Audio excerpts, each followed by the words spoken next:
It is said that long ago in the world of man, in the realm of earth, two great beings entered this world from their own respective ones. The existence of each too much a contradiction of the other for either to allow the other to truly exist. And so, between each other, they waged a ceaseless war, time and time again, finding conflict with one another, their battles bringing utter destruction to all around them. Cities in flames, kingdoms crumbled, the skies rained fire, and all who lived and breathed suffered in the wake of the conflicts. But no matter how many conflicts there was never any clear victor. They simply continued on and on. The beings in question, an angelic being known as Alsaman, the Radiant one whose beauty and magnificent appearance brought warmth to the hearts of those who saw him. For it was true that in his visage, all that laid eyes upon him felt as if they were in the presence of a truly divine being. And then there was his opposite, a being said to be one of absolute destruction, who reveled in death and blood, Gemastar, the demon of slaughter. It was said that all whose eyes fell upon this being could feel naught but terror, his presence radiating with an unholy fear that struck directly to the heart of man, that any who lay their eyes upon him know all that awaits them is death. After centuries of dealing with the utter destruction of the conflict between these two, a decision was reached. The humans that inhabited the realm of Earth band together, collecting all resource and knowledge in order to find a way to resolve the situation. In the end, finding a solution in order to save themselves from the continual destruction of all that they knew. They tore a hole in reality, a fissure in existence itself, leading to a pocket dimension, a space where a being's power meant nothing, so long as they could not pass back through the gate. Acting quickly, they managed to seal the darker half of these two within this pocket dimension, this endless realm where he would drift for all of eternity, the demon forever sealed away, never to be woken again. Or at least that was the plan. Placing upon the gate an almighty seal, requiring a great many steps be taken in order for it to be broken. But one such organization, a cult that worshipped this being as a savior, believing that the time of man had run its course, their corruption beyond the point of return, and the only solution being to strike them from the face of the earth. And for this reason, they sought to return this godly demon to the realm of man, spending decades chipping away at all of the rituals required for the release that held the demon being within its prison realm. Finally, people did eventually learn of their plans, but only when they were already on the cusp of achieving them. And so, with little time, all they could do was send the best that they had, a troop of paladins, anyone and everyone who could be spared, who could be told to show, gathered for an assault on the cult. They marched in, blades drawn, armor sheened, and their holy magic raining light upon the battlefield. However, they were drastically outnumbered and ill-prepared to deal with the ferocity and the numbers that helped this cult. Though they fought valiantly, they were overwhelmed, falling prey to the dark magics that the cult wielded, many of them being captured, only to find out that them becoming aware of the cult's activities was all part of the plan. For the final seal could only be released by the sacrificial offering of no less than 10 paladins who wielded holy might, along with the blood of 100 innocents stolen away from their homes, their villages burnt to the ground, held captive until finally the day arrived.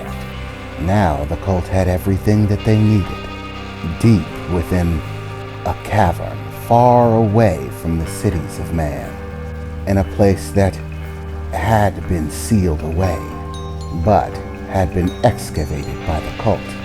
A massive interior cavern, within it a pool of red crystal that beamed out an unholy red light, the surface like glass, unbreakable by any measure except the completion of the ritual. There, all of the sacrificial offerings were gathered, the civilians and the paladins. The paladins dragged in, strapped with chains, gagged to be brought to their demise. Their leader, Emma, brought to her knees in the back of the procession of sacrifices, there standing beside the leader of this cult, who smiled down at her, grasping at her long brown hair, holding her tightly by it as she rejoiced in what was to come. Oh, poor Emma, all of this effort that you put into stopping us, and you succeeded in nothing but giving us exactly what we needed. You paladins are always so foolish. You rush in without foresight or thought, believing your holy might will see you through. But your might is not all that exists. You forget that others have power of their own. You underestimated us, and in doing so, have unveiled your own destruction, she said, smiling down at Emma, her long red hair tied into a neat bun behind her head, as she gave a quick pull to the hair on the back of Emma's head, gazing down at her with those bright green eyes of hers, a smile glued to her face, almost filled with ecstasy in the moment. And now you get to watch as the remainder of your men die, and we usher in a new age, relinquishing the rule of man, so that this world might be cleansed of our sickness, she said to Emma, as she turned away, raising her hand. Now, the time is upon us. The celestial patterns are correct. Our time is now. Begin the ritual, she said, a brilliant smile upon her face, as countless robed figures on the outskirts began to chant, making patterns and motions with their hands, as bright red seals appeared in front of them, dozens of them, forming a large circle around the interior group. All of the people, both civilian and paladin, chained to the ground, unable to move, resist, or fight. All of them in a panic, crying and weeping, looking on in fright, wondering what fate would befall them, unaware of what this ritual was to be. As all of the countless seals, the symbols of red light that appeared in front of the robed individuals, began to alight, creating strings of red energy that streaked out, filling the air above them in the cavern, whirling around wildly as the seals in front of them began to die down. And yet, the vibrant red lights that emitted above them continued to swirl in the air all the same, weaving and overlapping over top of each other, forming an ever-present swirl of red energy that gave light overhead. Yes, the first step is complete. 36, loyal to the darkness and the destruction, have sacrificed all their magic. No longer will they be able to cast, and in doing so, have been given the gift of creating the first tool necessary to break the seal, the woman said, gripping Emma's hair once again, pulling her head back so that she could look at the sky above her, still unable to speak, a gag firmly planted in her mouth that stunk, was stained with blood and dirt that dried her mouth, prevented her from uttering even a single word, as she had no choice but to watch. And now, the second key, the woman said as she raised her hand. As she did, the men in robes, drawing from their side long blades. The sacrifice of the innocent. Emma bit down into the gag in her mouth, furious as she tried to pull forward, wanting nothing more than to stop this madness, as the men in robes lunged forward, beginning to strike down one innocent after another, in brutal fashion, their blood scattering upon the floor of that dark cavern. Men, women, and children alike, slaughtered without mercy, as the men reveled in it.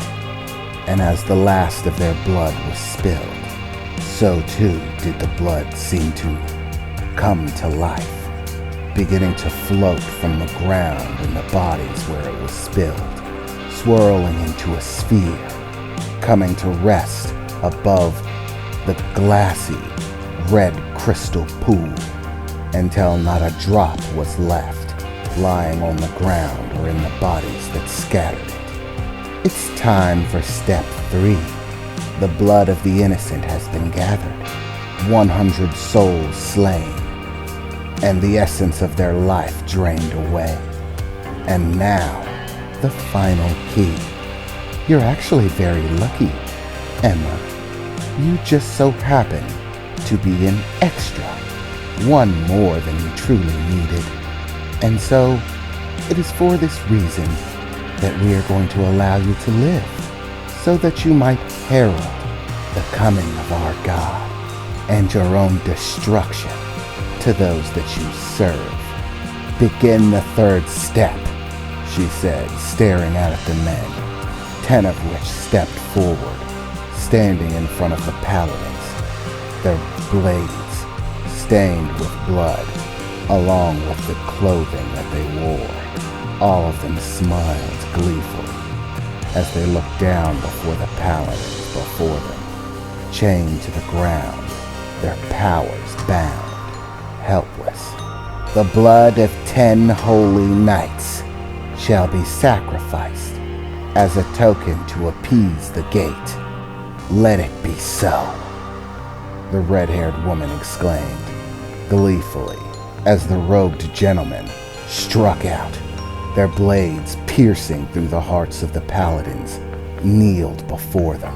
As their blades pierced through, the blood of the paladins beginning to spill, so too did their blood begin to gather, reaching out from their bodies, levitating from the wounds and the blades protruding from them. Not even waiting for the blades to be removed, their blood turned to light, vibrant white light that coalesced and gathered, swirling into a sphere in the air that only further illuminated the room. As the final drops gathered, suddenly, the swirling red light above arced down towards the crystal pool, as did the glowing white sphere shoot out, propelling itself towards the pool.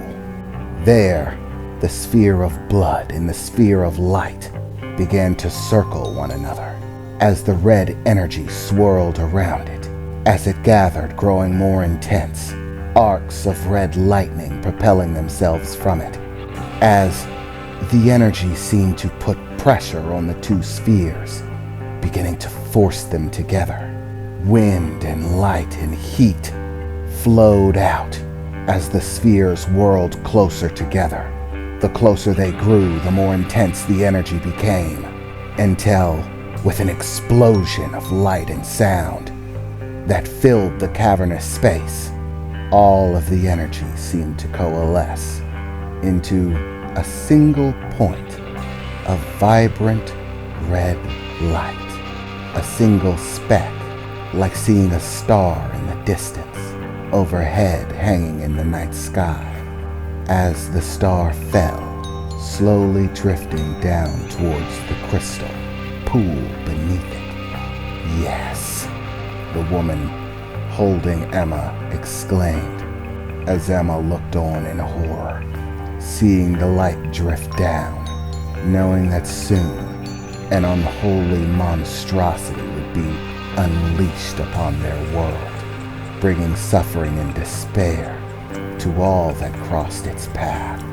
possibly the end of their world altogether. And finally, the speck of vibrant red light made contact with the pool of crystal. As fractures rang out across its surface, the red light shining itself out, as the crystal pool seemed to shatter. From it, an explosive outburst, blood and shadow, poured from the vacant pool, no longer sealed in by the crystalline red surface. The darkness flooded out. The blood filled the ground of the cavern, rushing out in waves, reaching out through the bodies to the exterior as it covered the woman holding Emma's feet and ankles, drenching Emma's knees in this blood mixed with a black, oily substance as fire began to emote from the pool, still curdling with blood and black ooze, and yet somehow fire emerged from it, boiling forth as a terribly horrifying figure began to pull itself out of that disgusting mixture.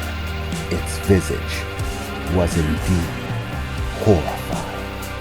Horns that protruded from its head, black and red fire that emanated from its body as streams of blood and black goop dripped from its every crevice, and it breathed deep the air of the earth for the first time in many centuries as it crawled from its abysmal prison, stepping forward from the pool and looking upon the madness and despair that filled this cavern as all of the men in robes sank to their knees in joy and revelry, praying to their new god.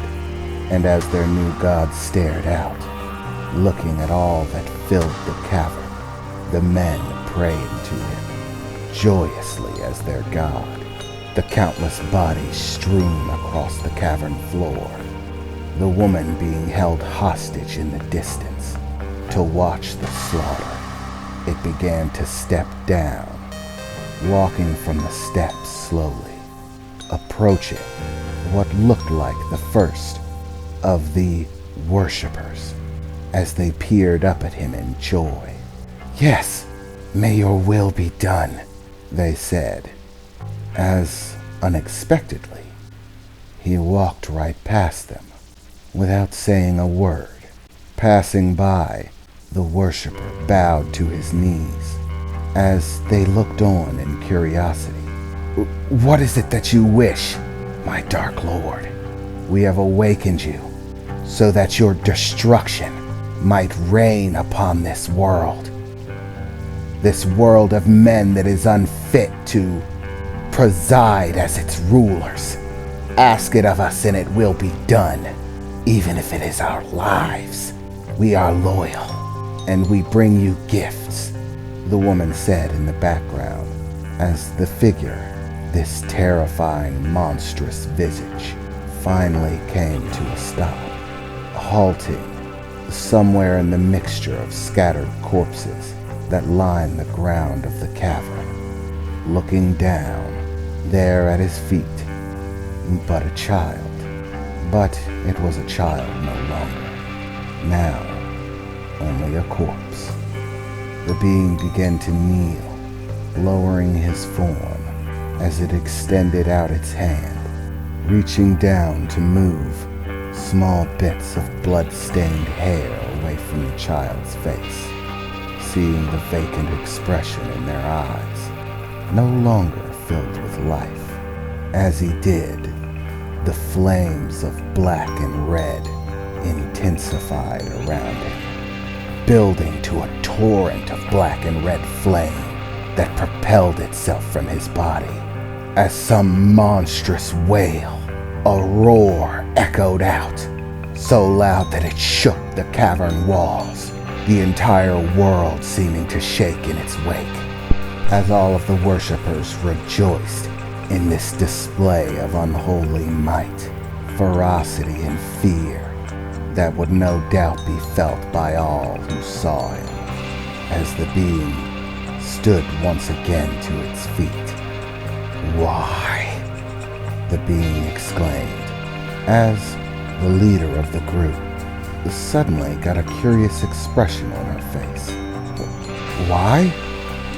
I don't know what you mean." "Why is it always the same?" the terrifying figure replied. "No matter how much I seek to end the madness, to put an end to the despair and the chaos," it exclaimed, as what appeared to be tears of blood began to fall, dripping from its face. "Why do people keep dying? I just want it to stop. I don't want this. I never wanted it. This was supposed to end it. Forever," it exclaimed as it raised its hands, clutching onto its head, the long black strings of hair, stained with blood that ran from it, as the ever-present black and red fire burned upon its figure. "Why do people keep dying?" As suddenly, it looked up towards the woman standing at the back of the room. "It's because of people like you, who see only destruction, who believe that there's some form of salvation or righteousness in it. You seek power that you don't possess in order to bring suffering to people that you do not know or understand. And for this, you have restarted the cycle, begun it anew, and new horror, death, and destruction will all be assured. And it's all your fault. And as much as I try to escape it, mine as well. Even if by dint of my very being, if I could, I would wipe myself from existence, if only to bring an end to the madness. But if I cannot do that, then I can at least ensure that you do not get to revel in the madness that you created," the figure said, as in a rush of movement too fast to be seen, it suddenly appeared before the woman with red hair. Its arm arced backwards. It lashed out with a single swipe, tearing the woman's body asunder, the pieces scattering in a spray of blood, as the figure quickly turned around, disappearing again in a rush of movement, bodies flying everywhere, crumbling stone, and sprays of blood, as one after another the cultists were torn apart, killed in single violent strokes, until none remained. None but Mia, looking on in horror as the figure appeared in front of her.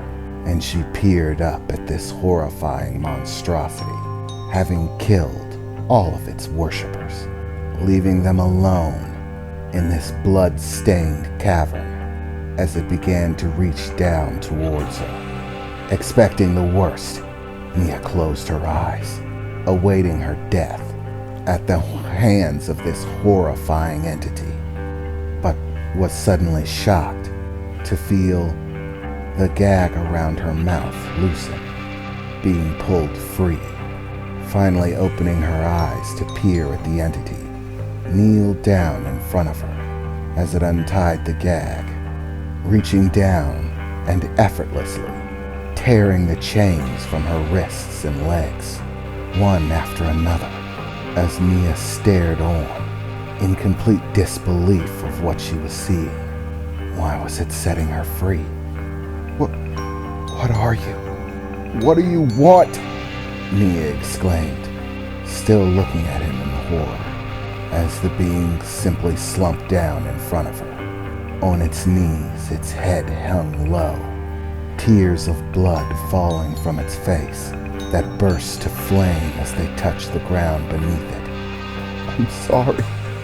I'm so sorry. I didn't want this. I didn't want any of this. I only wanted it to end. This is my curse. Curse? Yes, the curse laid upon us by our uncle, king of the godly realm from which we originated, me and my brother. Once upon a time, my father sought dominion over his brother, believing that he should rule the realm as king. He sought to form a coup and overthrow him, but failed in doing so, and died in the conflict. We, his children, his 2 sons, were not a part of this. However, our uncle saw fit to punish us as well, cursing our bloodline, the curse of the reversed reflection. The reversed reflection? Yes, it is how we are bound. It reveals the opposite of our nature.